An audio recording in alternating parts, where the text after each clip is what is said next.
नमस्कार। आप सुन रहे हैं जयशंकर प्रसाद की लिखी कहानी गुंडा। वह 50 वर्ष से ऊपर था, तब भी युवकों से अधिक बलिष्ठ और दृढ़ था। चमड़े पर छुरियां नहीं पड़ी थी। वर्षा की झाड़ी में, पूस की रातों की छाया में, कड़कती हुई जेठ की धूप में नंगे शरीर घूमने में वह सुख मानता था। उसकी चढ़ी मूछें बिच्छू के डंक की तरह देखने वालों की आंखों में चुभती थी। उसका सांवला रंग सांप की तरह चिकना और चमकीला था। उसकी नागपुरी धोती का लाल रेशमी किनारा दूर से ही ध्यान आकर्षित करता। कमर में बनारसी सहले का फेंटा, जिसमें सीप की मूठ का बिछुआ घुसा रहता था। उसके घुंघराले वालों बालों पर सुनहरे पल्ले के साफे का छोर उसकी चौड़ी पीठ पर फैला रहता। ऊंचे कंधों पर टिका हुआ चौड़ी धार का गंडासा, यह भी उसकी धच। पंजों के बल जब वह चलता तो उसकी नसें चटाचट बोलती, वह तो गुंडा है। ईसा की 18वीं शताब्दी के अंतिम भाग में वही काशी नहीं रह गई थी, जिसमें उपनिषद के अजातशत्रु की परिषद में ब्रह्म विद्या सीखने के लिए विद्वान ब्रह्मचारी आते थे। गौतम बुद्ध और शंकराचार्य के धर्म दर्शन के वाद विवाद कई शताब्दियों से लगातार मंदिरों और मठों के ध्वंस और तपस्वियों के वध के कारण प्राय बंद से हो गए थे। यहाँ तक कि पवित्रता और छुआछूत में कट्टर वैष्णव धर्म भी उस विसंकृतता में नवागंतुक धर्मोन्माद में अपनी सफलता देखकर काशी में घोर रूप धारण कर रहा था। उसी समय समस्त न्याय और बुद्धिवाद को शस्त्र बल के सामने झुकते देखकर काशी के विच्छिन्न और निराश नागरिक जीवन ने एक नवीन संप्रदाय की सृष्टि की। वीरता जिसका धर्म था, अपनी बात पर मिटना, सहवृत्ति से जीविका ग्रहण करना, प्राण भिक्षा मांगने वाले कायरों और चोट खाकर गिरे हुए प्रतिद्वंदियों पर शस्त्र न उठाना, सताए निर्बलों पर सहायता देना और प्रत्येक क्षण प्राणों को हथेली पर लिए घूमना उसका बाना था। उन्हें लोग काशी में गुंडा कहते थे। जीवन की किसी अलभ्य अभिलाषा से वर्जित होकर जैसे प्राय लोग विरक्त हो जाते, ठीक उसी तरह किसी मानसिक चोट से घायल होकर एक प्रतिष्ठित जमींदार का पुत्र उन्हें भी नन्नू सिंह गुंडा हो गया था। दोनों हाथों से उसने अपनी संपत्ति लुटाई। नन्नुक सिंह ने बहुत सा रुपया खर्च करके ऐसा स्वांग खेला था, उसे काशी वाले बहुत दिनों तक नहीं भूल सके। वसंत ऋतु में यह प्रसन्नपूर्ण अभिनय खेलने के लिए उन दिनों प्रचुर धन, बल, निर्भीकता और उच्च श्रृंखला की आवश्यकता होती।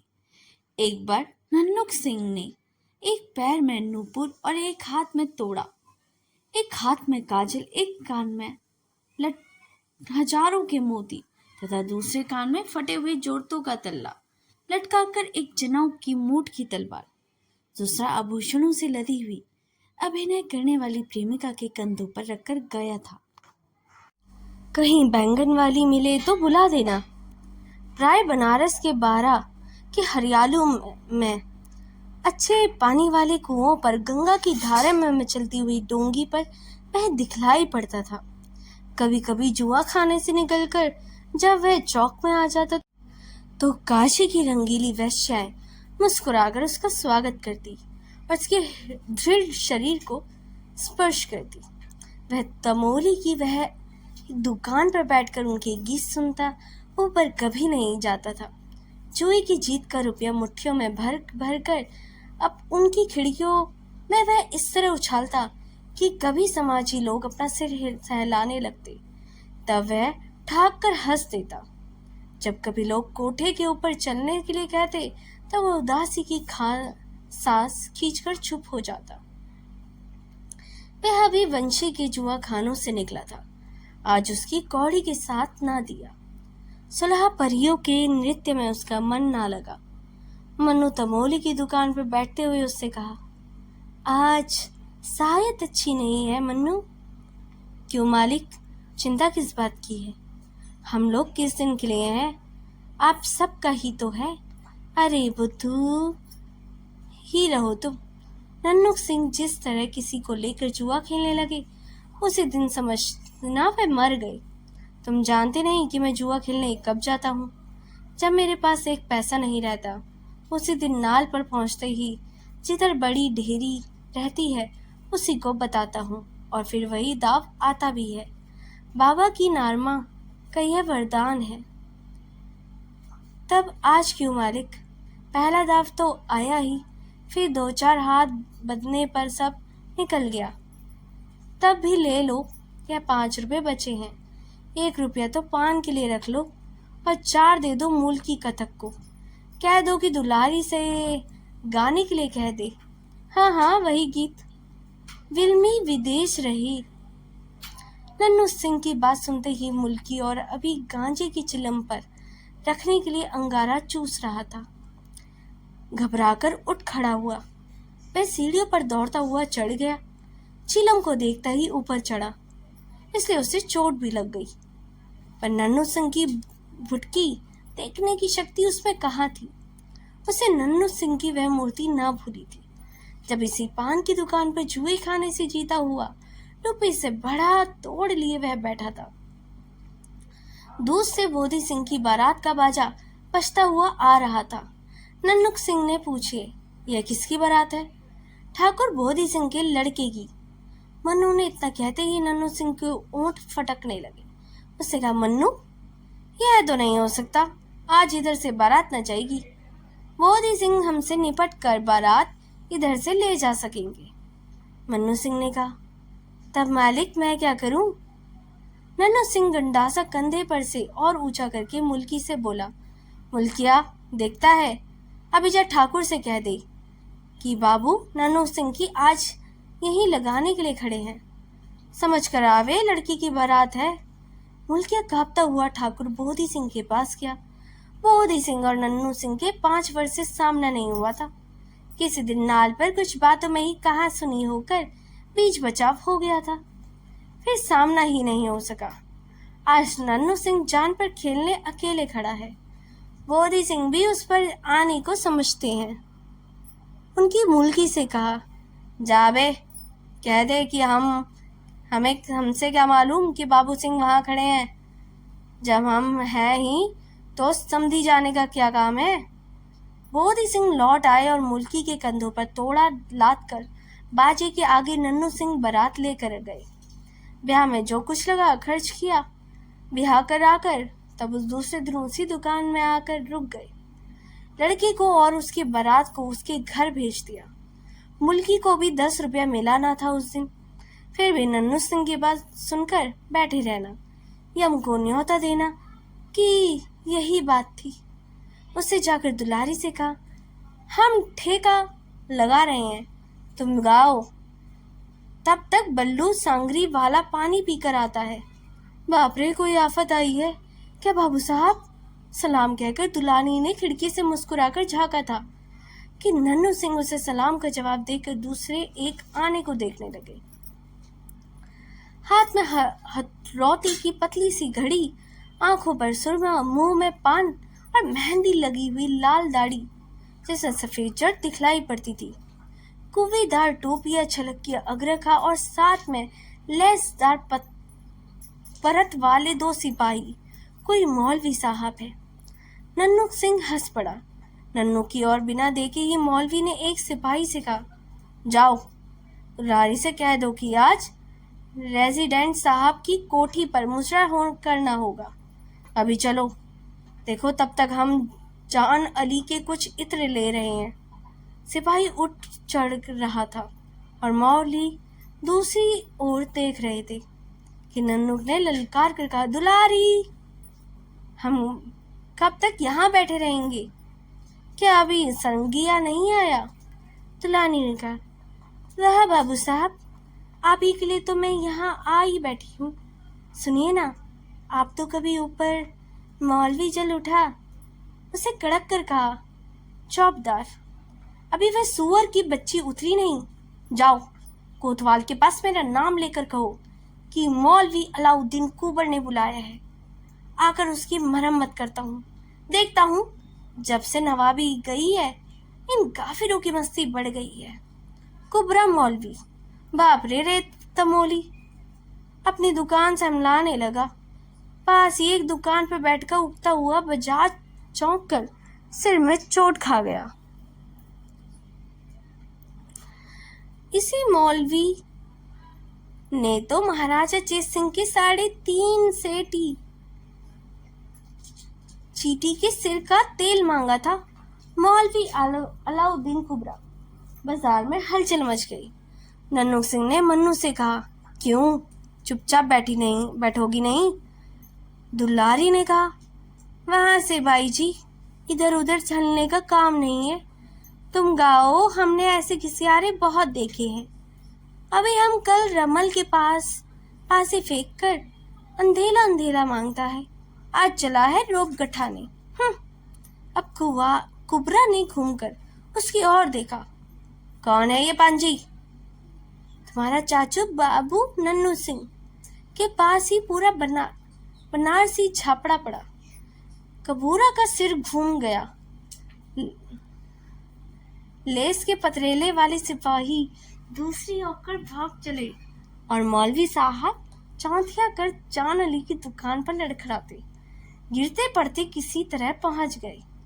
जान अली ने मौलवी से कहा, मौलवी साहब, भला आप भी इस गुंडे के मुंह न लगने गए। यह तो कहिए ये गंडासा नहीं तोल दिया। कुबरा ने मुंह से बोली नहीं निकल रही थी। उधर दुलारी गा रही थी, इल्मी विदेश रहे। गाना पूरा हुआ, कोई आया गया नहीं। अब नन्नू सिंह धीरे धीरे टहलता हुआ दूसरी ओर चला गया। थोड़ी देर में एक डोली रेशमी पर्दे से ढकी हुई आई। साथ में एक चौबदार था। उसे दुलारी को राजमाता पन्ना की आज्ञा सुनाई। दुलारी चुपचाप डोली पर जा बैठी। डोली धुलकर संध्याकाल के धुएं से भरी हुई बनारस की तंग गलियों से होकर शिवालय घाट की ओर चली। श्रवण का अंतिम सोमवार था। राजमाता पन्ना शिवालय में बैठकर पूजन कर रही थी। दुलारी बाहर बैठी कुछ अन्य गाने वालियों के साथ भजन गा रही थी। आरती हो जाने पर फूलों की अंजलि बिखेर कर पन्ना ने भक्ति भाव से देवता के चरणों को प्रणाम किया। फिर प्रसाद लेकर बाहर आते ही उसने दुलारी से कहा, उसे खड़ी होकर हाथ जोड़ते हुए कहा, मैं पहले ही पहुंच जाती, क्या करूं? वह कुबरा मौलवी निगोड़ा आकर रेजिडेंस की कोठरी पर ले जाने लगा। घंटों इसी झंझट में बीत गया सरकार। कुबरा मौलवी जहाँ सुनती हूँ उसी का नाम है। सुना है कि उससे यहाँ भी आकर कुछ फिर न जाने का सोचकर बात बदलते हुए पन्ना से कहा, हाँ, तब फिर क्या हुआ? तुम कैसे यहाँ आ सकी? बाबू नन्नू सिंह उधर से आ गए। मैंने कहा, सरकार की पूजा पर मुझे भजन गाने को गाना है और यह जाने नहीं दे रहा है। उन्होंने मौलवी को ऐसा झापड़ लगाया कि उसकी हेकड़ी फूल गई और तभी जाकर मुझे किसी तरह यहाँ आने की छुट्टी मिली। कौन बाबू नन्नू सिंह? दुलारी ने सिर नीचा करके कहा, अरे क्या सरकार को नहीं मालूम? बाबू निर्जन सिंह के लड़के। उस दिन जब मैं बहुत छोटी थी, आपकी बारी में झूला झूल रही थी जब नवाब का हाथ बिगड़ गया था। बाबू निर्जन सिंह के कुंवर ने उस दिन हम लोगों की रक्षा की थी। राजमाता का मुख उस प्राचीन घटना को स्मरण करके ना जाने क्यों विवरण हो गया था। फिर अपने को संभाल कर उन्होंने पूछा, तो बाबू नन्नू सिंह उधर कैसे आ गए? दुलारी ने मुस्कुराकर सिर नीचा कर लिया। दुलारी राजमाता पन्ना के पिता की जमींदार में रहने वाली एक वैश्या लड़की थी। उसके साथ कितनी ही बार झूले हिंडोले अपने बचपन में पन्ना झूल चुकी है। वह बचपन से ही गाने में सुरीली, सुंदर होने पर चव्वल भी थी। पन्ना जब काशी राजमाता की थी तब दुलारी काशी की प्रसिद्ध गाने वाली थी। राजमहल में उसका गाना बजाना बहुत हुआ करता था। महाराज बलवंत सिंह के समय ही संगीत पन्ना के जीवन का आवश्यक अंश था। हाँ, अब प्रेम, दुख और दर्द भरी विरह कल्पना के गीत की ओर उनकी रुचि न थी। अब सात्विक भावपूर्ण भजन होता था। राजमाता पन्ना का वैद्य से दीप्त शांत मुखमंडल कुछ मलिन हो गया। बड़ी रानी की सप्तनी ज्वाला बलवंत सिंह के मर जाने पर नहीं बुझी। अनंतपुर कलह की रंगमंच बनता रहा। इसी से प्राय पन्ना काशी के राज मंदिर में आकर पूजा पाठ में अपना मन लगाती। रामनगर में उसको चैन नहीं मिलता। नई रानी होने के कारण बलवंत सिंह की प्रेयसी होने का गौरव तो उसे था ही, साथ में ही पुत्र उत्पन्न करने का सौभाग्य भी मिला। फिर भी अस्वर्णता का सामाजिक दोष उसके हृदय को व्यथित किया करता। उसे अपने ब्याह की आरंभिक चर्चा का स्मरण हो गया। छोटे से मंच पर बैठी गंगा की उमड़ती हुई धारा को पन्ना अन्यमनस्क होकर देखने लगी। उसी बात को जो अतीत में एक बार हाथ से अनजाने में खिसक जाने वाली वस्तु की तरह गुप्त हो गई हो। सोचने का कोई कारण नहीं, उसे कुछ बनता बिगड़ता भी नहीं, परंतु मानव स्वभाव हिसाब रखने की प्रथानुसार कभी कभी कहीं बैठता है कि यदि वह बात हो गई हो तो। ठीक उसी प्रकार पन्ना भी राजा बलवंत सिंह द्वारा बलपूर्वक रानी बनाई जाने की पहले की एक संभावना को सोचने लगी। सो बाबू सिंह का नाम सुन लेने पर गेंदा मुंह लगी दासी थी। वह पन्ना के साथ उसी दिन से है जिस दिन पन्ना बलवंत सिंह की प्रेयसी हुई। राज्य भर का अनुसंधान उसी के द्वार पर मिलता रहा और उसे ना जाने कितनी जानकारी भी थी। उसे दुलारी का रंग उखाड़ने के लिए कुछ कहना आवश्यक समझा। महारानी नन्नू सिंह अपनी सब जमींदार स्वांग, भैंसों की लड़ाई, घुड़दौड़ के गाने बजाने से उड़ाकर एक डाकू हो गया है। उस जितने खून होते हैं सब में उसी का हाथ रहता। जितने उसे रोककर दुलारी ने कहा, यह झूठ है बाबू साहब, कोई ऐसे धर्मात्मा तो नहीं है। कितनी विधवाएं उनकी दी हुई धोती से अपना तन ढकती हैं, कितनी लड़कियों का ब्याह शादी होती है, कितने सताए हुए लोग उनके द्वार पर रक्षा करती हैं। रानी पन्ना के हृदय में एक तरलता उद्वेलित हुई। उन्होंने हंसकर कहा, दुलारी वे तेरे यहाँ आते हैं ना, इससे से तू उनकी बढ़ाई करती है। नहीं सरकार, शपथ खाकर कहती हूँ कि बाबू नन्नू सिंह आज तक कभी कोठे पर पैर नहीं रखा। राजमाता ने तो जाने क्यों इस अद्भुत व्यक्ति को समझने के लिए उछल बैठी थी। तब भी उनकी दुलारी के आगे कुछ कहने के लिए तीखी दृष्टि से देखा। वह चुप हो गई। पहले पहल की शहनाई बजने लगी। दुलारी छुट्टी मांगकर डोली पर बैठ गई। तब गेंदा ने कहा, सरकार, आजकल नगर की दशा बहुत बुरी है। दिन दहाड़े लोग लूट लिए जाते हैं। सैकड़ों जगह नाला पर जुए में लोग अपना सर्वस्व गंवाते हैं। बच्चे फुसलाए जाते हैं। गलियों में लाठियां और छुरा चलने के लिए टेढ़ी बूहे बना कारण बन जाती हैं। उधर रेजिडेंट साहब ने महाराजा की अनबन चल रही थी। राजमाता चुप रही। दूसरे दिन राजा चेत सिंह के पास रेजिडेंट स्मारकम की चिट्ठी आई। उसने नगर की दुर्व्यवस्था की कड़ी आलोचना की। डाकू और गुंडों को पकड़ने के लिए उन पर कड़ा नियंत्रण रखने की सम्मति भी थी। कुबरा मौलवी वाली घटना का उल्लेख भी था। उधर हेस्टिंग के आने की भी सूचना थी। शिवालय घाट के रामनगर में हलचल मच गई। कोतवाल हिम्मत सिंह पागल की तरह, जिसके हाथ में लाठी, कोलाड़ी और गंडासा बिछुआ और करौली देखते उसी को पकड़ने लगे। एक दिन नन्नू सिंह सुब्बा के नाले के संगर पर ऊंचे से टीले घनी हरियाली में चुने हुए साथियों के साथ दूधिया छीन रहे थे। गंगा में अब उनकी पतली डोंगी बड़ का जटा से बंधी थी। कथकों का गाना हो रहा था। चारों लांकी इनके कसे कसाए खड़े थे। नन्नू सिंह ने अकस्मात कहा, मुल्की, गाना जमता नहीं है, उलाकी ने बैठ कर जाओ। दुलारी को बुला कर लेके आओ। मुल्की वहां मजीरा बजा रहा था, दौड़कर इक्के पर जा बैठा। आज नन्नू सिंह का मन उखड़ा था।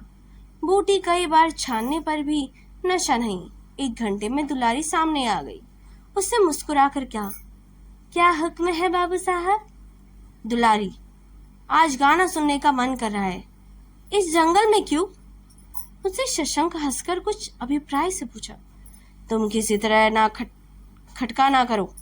नन्नू सिंह ने हंसकर कहा, हाँ, यह तो मैं उस दिन महारानी से भी कह कर आई हूँ। क्या किससे? राजमाता पन्ना देवी से। फिर उस दिन गाना नहीं जमा। दुलारी ने आश्चर्य से कहा कि तानों में नन्नू सिंह की आंखें तर हो जाती हैं। गाना बजाना समाप्त हो गया।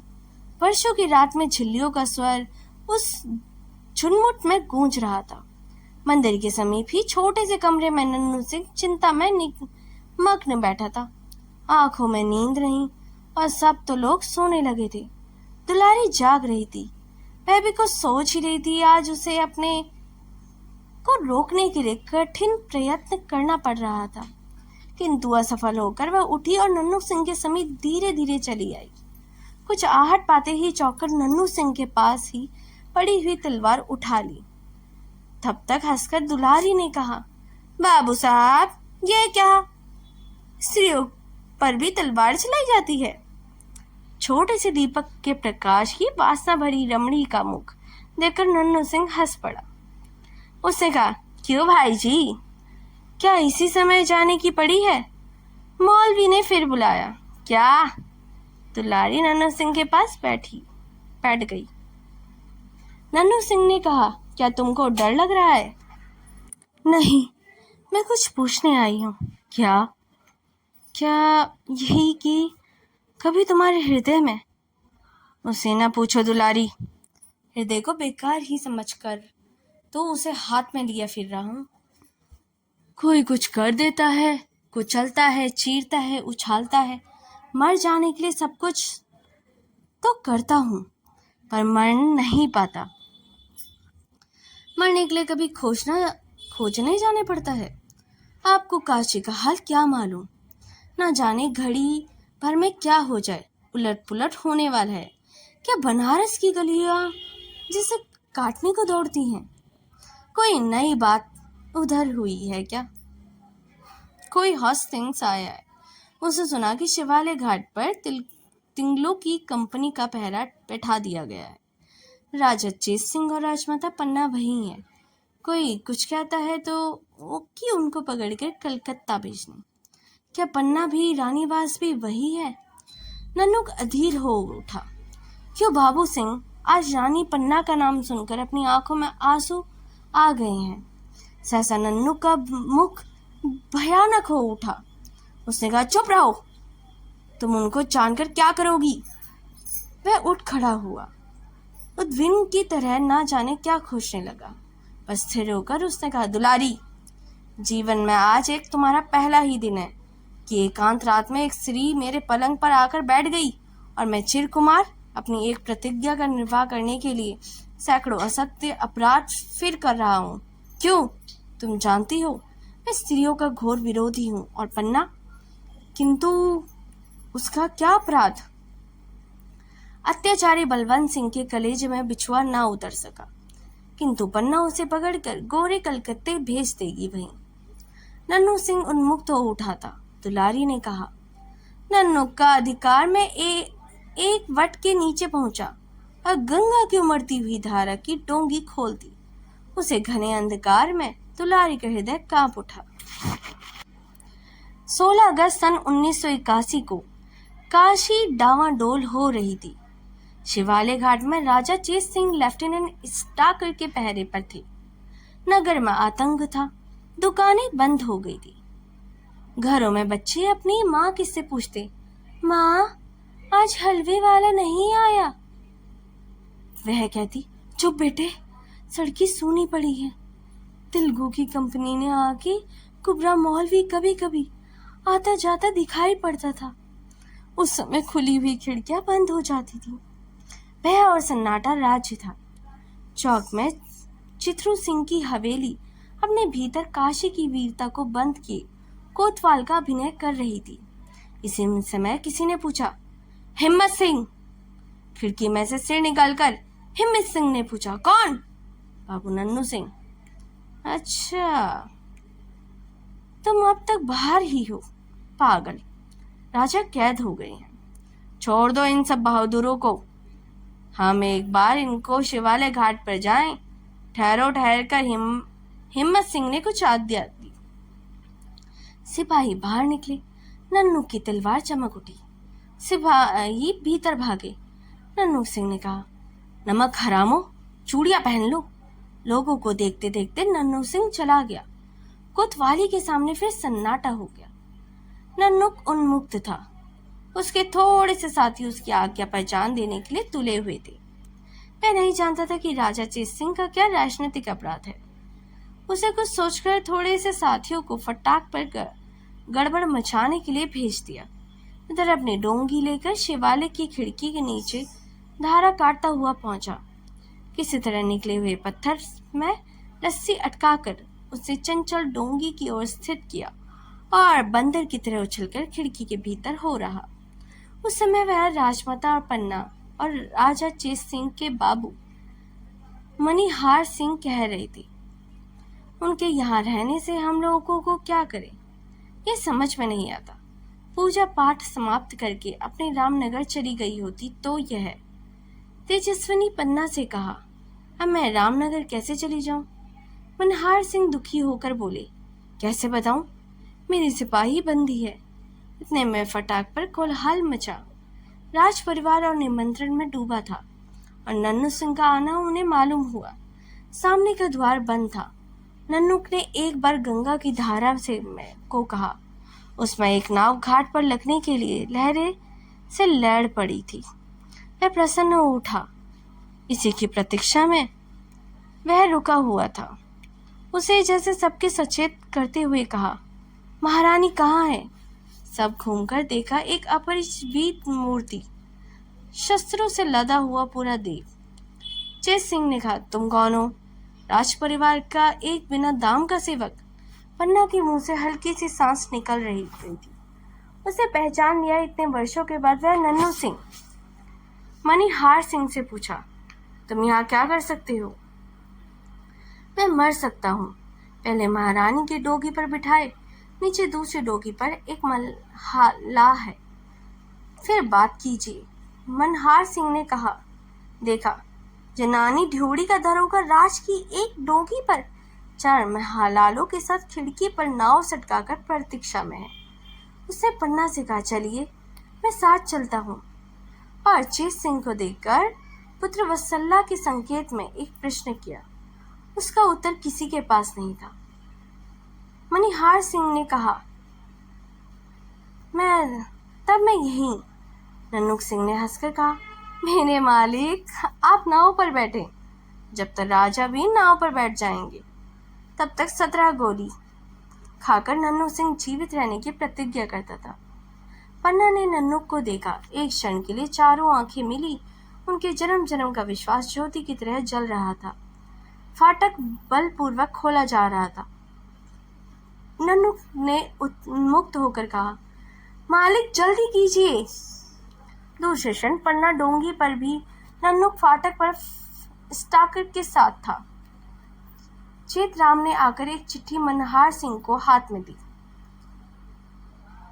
लेफ्टिनेंट ने कहा, आपके आदमी गड़बड़ मचा रहे हैं। मैं भी अपने सिपाहियों को गोली चलाने से नहीं रोक सकता।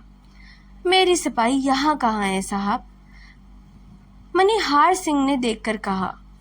बाहर कोलाहल बढ़ने लगा। चेतराम ने कहा, पहले चेतक सिंह को कैद कीजिए। कौन ऐसी हिम्मत करता है? खड़खड़ाकर कहते हुए बाबू मनहार सिंह ने तलवार खींच ली। तभी बात पूरी न हो सकी कि गुब्बारा मौलवी वहां पहुंचा। यहाँ मौलवी साहब की कलम नहीं चल सकती थी और ना ये बाहर ही जा सकते थे। उसने देखा, देखते क्या हो चेतराम? चेतराम ने राजा के ऊपर हाथ रख दी कि नन्नू के सधे हुए हाथ ने उसकी भुजा उखाड़ दी। स्टाकर आगे बढ़े। मौलवी साहब चिल्लाने लगे। नन्नू सिंह को देखते देखते स्टाकर और उसके साथियों को धराशायी किया। फिर मौलवी साहब कैसे बचते? नन्नू सिंह ने कहा, क्यों, उस दिन के झापड़ के तुमको समझाया नहीं बाजी? कहकर ऐसा साफ जनेवा मारा कि कुबरा ढेर हो गया। कुछ ही क्षणों में यह भीषण घटना हो गई जिसके लिए कोई प्रस्तुत न था। नन्नू सिंह ने ललकार कर चेत सिंह से कहा, क्या आप देखते हैं, उतरिएगा डोगी से। उसके घाव से रक्त के फुहारे छूट रहे थे। उधर फाटक से तिलके भीतर आने लगे। चेत सिंह ने खिड़की से उतरते हुए देखा कि 20 तिलकों की रंग संगीनी में एक अविचल खड़ा होकर तलवार चला रहा है। नन्नू के चट्टान से दृश्य शरीर के गहरे की तरह रक्त की धारा बह रही थी। गुंडे का एक एक अंग काट कर वही गिनने लगा। वह काशी का गुंडा था। तो दोस्तों, यह स्टोरी यहीं पर समाप्त होती है। जो जयशंकर प्रसाद ने लिखी गई ये कहानी है गुंडा, वह 18वीं शताब्दी के वाराणसी में अंग्रेजों और उनके वफादारों का आतंक था। नन्नू सिंह जो एक धनी जमींदार का बेटा था, अपनी मर्जी का मालिक था और लोग उसको गुंडा कहते थे। कहानी में नन्नू सिंह को एक विद्रोही और लापरवाह जीवन शैली जीते हुए दिखाया गया है। वह अपनी संपत्ति गरीबों और बेबस मजबूरों पर खर्च करता था। नन्नू सिंह ने कई लड़कियों की शादी भी करवाई और विधवाओं को अपने कपड़े भी दिए, लेकिन उसने अपने स्वाभिमान और से कभी समझौता ही नहीं किया। वह गलत वर्णन करने वालों को दंडित करने में भी देर नहीं करता था। नन्नू सिंह के मानवीय गुणों और समाज में उनकी भूमिका को भी काफी दर्शाया गया है, खासकर उस समय जब वाराणसी में अराजकता फैली हुई थी। नन्नू सिंह को एक ऐसे व्यक्ति के रूप में चित्रित किया गया है जो एक तरफ गुंडा तो कहलाते हैं, लेकिन दूसरी तरफ वे गरीबों और जरूरतमंदों की मदद भी करते हैं। अगर आपको ये कहानी पसंद आई हो तो इसे लाइक, सब्सक्राइब और शेयर करना ना भूलिएगा। मिलते हैं अगली कहानी में। तब तक के लिए धन्यवाद।